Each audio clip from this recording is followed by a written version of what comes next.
الحمد لله والصلاة والسلام على سيدنا محمد وعلى آله وأصحابه أجمعين أما بعد. عن أبي أمامة رضي الله تعالى عنه قال قال رسول الله صلى الله عليه وسلم إن الله ليجرب أحدكم بالبلاء وهو أعلم به كما يجرب أحدكم ذهبه بالنار. صدق الله العظيم. حضرت ابو امامہ رضی اللہ تعالیٰ فرماتے ہیں کہ پیارے رسول صلی اللہ علیہ وسلم نے فرمایا کہ اللہ تمہارا امتحان کرتے ہیں آزمائش سے، اور وہ خوب جانتے ہیں جیسے تم سونے کو آگ میں ڈال کر اس کا امتحان کرتے ہو، اس میں کھوٹ کتنا ہے، اس میں کھرا کتنا ہے۔ دنیا میں انسان پر مختلف احوال آتے ہیں، کوئی بھی شخص ایسا نہیں جو ہمیشہ ایک حالت پہ رہتا ہو، کبھی خوشی، کبھی غم، کبھی اتفاق اور کبھی جدائی، کبھی آسانی، کبھی مشکل، کبھی بیماری، کبھی صحت۔ یہ احوال سب پر آتے ہیں، لیکن ایمان والا بڑا خوش نصیب ہے، اس پر جو بیماری آتی ہے یہ اس کے لیے رحمت بن کے بھی آتی ہے۔ اللہ کے نبی فرمان لگے کہ مسلمان ایمان والا زمین پہ چلتا ہے اور اس پر یکے بعد دیگرے آزمائشیں آتی چلی جاتی ہیں، لیکن یہ زمین میں یوں صاف ستھرا ہو کے چلتا ہے جیسے صاف ستھرا کپڑا جس پر ایک بھی داغ نہ ہو۔ ان آزمائشوں کی برکت سے اس کا دامن ہر قسم کی خطا سے صاف ستھرا ہو جاتا ہے۔ حضرت عبد القادر جیلانی رحمۃ اللہ علیہ ایک مرتبہ اپنے بیٹے سے کہنے کہ بیٹے، ضروری نہیں کہ جو مصیبت آئی ہے تیری ہلاکت کی ہو، اس مصیبت سے تو تیرے ایمان کا، تیرے صبر کا امتحان ہے۔ کئی مرتبہ ایسا ہوتا ہے کہ مصیبت رحمت بن کے آتی ہے، نعمت مصیبت بن کے آتی ہے۔ شکل میں ایک چیز تکلیف دہ ہے، لیکن حقیقت میں وہ اللہ کی رحمت کا ایک انداز ہے، اور بس اوقات یہ دیکھتا ہے ایک نعمت ہے، لیکن حقیقت میں اس میں اللہ کی ناراضگی چھپی ہوئی ہوتی ہے۔ تو انسانی زندگی میں بیماری، آزمائش، یہ سلسلہ رہتا ہے، لیکن خوش نصیب ہے مسلمان۔ فرعون تھا نا، فرعون 400 سال تک زندہ رہا، 4 صدیاں، نہ سر میں درد ہوا نہ جسم کو بخار لگا، تو کس کا دعویٰ کر دیا؟ ربوبیت کا، انا ربکم الاعلی، میں سب سے بڑا ہوں۔ یہ جو تکلیفیں آتی ہیں سبحان اللہ، اس میں بندے میں بندگی کا اضافہ اور ہوتا ہے کہ میں تو محتاج ہوں، میں تو محتاج ہوں، میں تو لاچار ہوں، میں تو فقیر ہوں، میں تو تہی دامن ہوں، مولا ہے سب کچھ با اختیار سا۔ بس اوقات اتنی نفلی عبادات سے آگے نہیں بڑھتا جتنا اس بیماری کی برکت سے اس میں بندگی کی شان پیدا ہوتی ہے۔ بس اوقات نفلی عبادات سے وہ چیز نہیں بنتی جتنی اس مصیبت میں اور اس تکلیف کے گھڑی میں اس کی زندگی میں بندگی کا اضافہ ہوتا ہے کہ ہر وقت دل کی سوئی اللہ کی طرف، ہر وقت اللہ کی طرف متوجہ ہے۔ اس لیے رسول اللہ صلی اللہ علیہ وسلم فرمایا کرتے تھے، اللہ کہتا ہے کہ یہ بیماری اور تکلیف میری قید ہے، میری جیل ہے، اس کے ذریعے میرا بندہ نہ جانے کتنی ایسی چیزوں سے محفوظ رہتا ہے جو مجھے اچھی نہیں لگتی۔ جیسے جیل کا آدمی ہمیشہ آزاد تو نہیں ہوتا، جو چاہے کر لے، ایسی جب آدمی کسی تکلیف میں ہوتا ہے تو وہ بہت سارے گناہوں سے، کمزوریوں سے، خطاؤں سے محفوظ ہو جاتا ہے، اور اس کے دل کی سوئی اللہ کی طرف ہو جاتی ہے، اللہ سے مانگ رہا ہوتا ہے، اللہ کی طرف متوجہ ہوتا ہے، اللہ سے فریاد کر رہا ہوتا ہے، اللہ کے سامنے ہاتھ پھیلا رہا ہوتا ہے۔ کتنی خیریں اکٹھی ہو گئی۔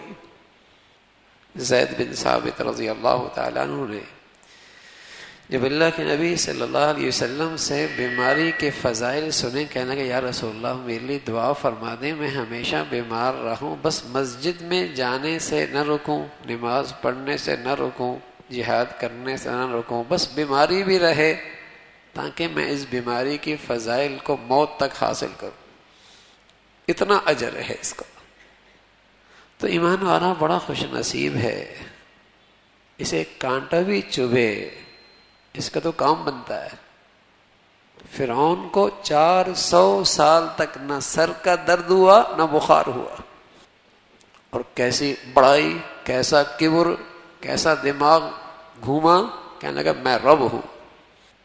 تو کتنی کمزوریاں ہوتی ہیں جو بیماری کی برکت سے زندگی سے نکل جاتی ہیں، کتنی خطائیں، کتنی باطنی بیماریاں ایسی ہوتی ہیں جو بیماری کی برکت سے بندہ نجات پا جاتا ہے۔ اس لیے فرمایا جیسے سونا بھٹی میں ڈالتے ہیں اس کا اوپر کا کچرا زنگ دور ہو جاتا ہے، ایسی ایمان والا جب بیماری اور تکلیف کے بھٹے سے گزرتا ہے تو بہت ساری خطائیں، بہت ساری کمزوریاں، بہت ساری باطنی بیماریاں ان سے نجات پا جاتا ہے۔ وہ بات بس اوقات نفلوں سے نہ بنتی، تسبیحات سے نہ بنتی جو کریم داتا نے اس بھٹی سے گزار کر کر کے صحت عطا فرما دی۔ اللہ کے نیک بندے جب واپس گھروں میں آتے تو اپنی اولاد سے پوچھتے کیسے رہے، تو وہ جواب ملتا عافیت کے ساتھ رہے۔ تو فرماتے عافیت میں تو وہ شخص ہے جو اللہ کی نافرمانی سے بچا، عافیت میں تو وہ ہے۔ باقی جو شخص گناہ میں مبتلا ہوا اس سے بڑی بیماری کوئی نہیں۔ اس لیے حقیقی عافیت تو یہ ہے کہ آدمی اللہ کی نافرمانی سے بچ جائے، اور اگر عین بیماری میں بہت سارے گناہوں سے بچ رہا ہے تو عافیت میں ہے، عافیت میں ہے۔ نہ جانے ان خطاؤں کو ساتھ لے کے جاتا، ان گناہوں کو لے کے جاتا، ان باطنی بیماریوں کو ساتھ لے کے جاتا، کل کیا ہوتا۔ تو ایمان والے کے لیے یہ بیماری، یہ تکلیف، یہ آزمائش رحمت بن کے آتی ہے۔ اس لیے رسول اللہ صلی اللہ علیہ وسلم فرمایا کرتے تھے عجبا لامر المؤمن اذا اصابه سراء شکر فکان خیرا له وان اصابه ضراء صبر فکان خیرا له۔ بڑے مزے ہیں اس ایمان والے کے، کچھ ملے شکر کرے تب بھی اس کی کمائی ہے، اور کچھ اللہ لے لے اس پہ صبر کرے تب بھی اس کی کمائی ہو رہی ہے۔ ایک شخص صحت میں کھڑے ہو کے نماز پڑھ رہا، اور ایک آدمی بیماری کی وجہ سے بیٹھ کے نماز پڑھ رہا ہے اور اس بیماری میں اللہ کے فیصلے پہ راضی ہے، تو یہ بیٹھ کے نماز پڑھنے والا اس کھڑے ہونے والے سے افضل ہے، اس لیے کہ نماز تو دونوں کی برابر سرابر ہو گئی، لیکن جس آزمائش میں یہ صبر کر رہا ہے اس سے اس کا درجہ اس سے بلند ہو گیا۔ ایک آدمی صحت کی حالت میں نماز پڑھ رہا ہے، اور ایک آدمی تکلیف اور بیماری کی وجہ سے بھی نماز نہیں چھوڑ رہا، بیٹھ کے پڑھ رہا ہے، اللہ کے فیصلے پہ راضی ہے، تو اس کی نماز اس سے زیادہ افضل ہے، اس لیے کہ نماز دونوں کی برابر ہو گئی، لیکن جس تکلیف میں یہ ہے اور اس پہ یہ صبر کر رہا ہے اس لیے یہ درجے میں اس سے افضل ہو گیا۔ اسی رسول اللہ صلی اللہ علیہ وسلم فرمایا کرتے تھے بندہ نیکیاں کر رہا ہوتا ہے لیکن کسی تکلیف میں آ جاتا ہے جو اس کے اختیار میں نہیں ہوتی، بیماری اللہ کی طرف سے، اب وہ نیکی نہیں کر پاتا، تو اللہ فرشتوں سے کہتے ہیں میرے بندے کے لیے وہ لکھتے رہنا جو اس صحت میں حالت میں کیا کرتا تھا، بیماری تو میری طرف سے، ان نیکیوں کا اجر بھی مل رہا جو تکلیف کی وجہ سے نہیں کر پا رہا، اور اس بیماری کا اجر و ثواب بھی مل رہا۔ حاجی امداد اللہ مہاجر مکی رحمۃ اللہ علیہ مکہ مکرمہ میں مطاف میں بیٹھے ہوئے ایک شخص مکہ کی آبادی میں رہنے والا بیماری کی حالت میں حضرت کی خدمت میں آیا، کہنے حضرت مکہ میں رہتا ہوں، بیت اللہ میں نماز نہیں پڑھ سکتا، ایسی بیماری ہے بیت اللہ میں آ کے نماز بھی نہیں پڑھ سکتا۔ حضرت فرمانے لگے بھائی بیت اللہ میں نماز پڑھنے کیوں آتے؟ کہا اللہ کو راضی کرنے کے لیے. فرمایا وہ کریم داتا تجھے اپنی رضا تجھے بستر ہی میں دے رہا ہے. اس بیماری کی برکت سے وہی کچھ مل رہا ہے. اور اس حسرت کا ثواب علیحدہ، اس حسرت کا ثواب علیحدہ، اجر و ثواب میں بھی کمی کوئی نہیں، اور اس حسرت کا ثواب اس سے اوپر. یہ معاملہ اللہ کا اہل ایمان کے ساتھ ہے. اور جو آزمائش اور جو بیماری رحمت بن کے آتی ہے، اس کی سب سے بڑی نشانی یہ ہے کہ اس بیماری میں بندے کا اللہ سے تعلق پہلے سے زیادہ بڑھ جائے. یہ 100% علامت ہے کہ یہ جو آزمائش آئی، یہ جو تکلیف آئی، یہ جو بیماری آئی، یہ اللہ کی طرف سے رحمت بن کے آئی، کہ پہلے سے زیادہ اس کا اللہ سے تعلق بڑھ گیا. اللہ کے سامنے عاجزی انکساری بڑھ گئی. یہ اللہ کی طرف سے نوازنے کے انداز ہیں.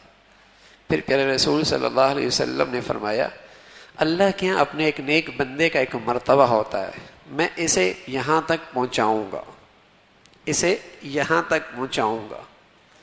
لیکن یہ بندہ اپنی کمزوریوں کی وجہ سے اپنی عبادات کے ذریعے وہاں تک نہیں پہنچ سکتا.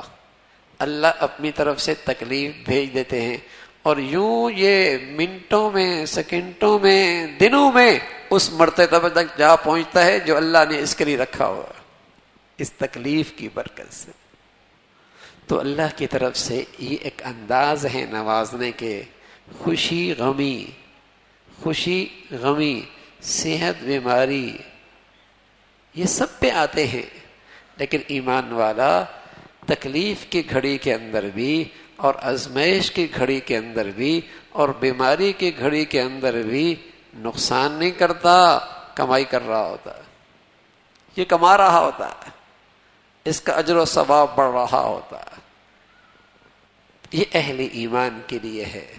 اللہ رب العزت بھائی ہم سب کو ایمان کی حقیقت نصیب فرمائے، اور دین کی صحیح سمجھ نصیب فرمائے، اور ہر حال میں اپنے اللہ کے فیصلے پہ راضی ہونے کی توفیق نصیب فرمائے. اللہم لک الحمد کلو ولک الشکر کلو، اللہم لک الحمد کلو ولک الشکر کلو، اللہم لک الحمد کلو ولک الشکر کلو. اللہم اعنا علی ذکرک و شکرک و حسن عبادتک، اللہم اعنا علی ذکرک و شکرک و حسن عبادتک. نستغفر الله سبحان ربك رب العزة عما يصفون وسلام على المرسلين والحمد لله.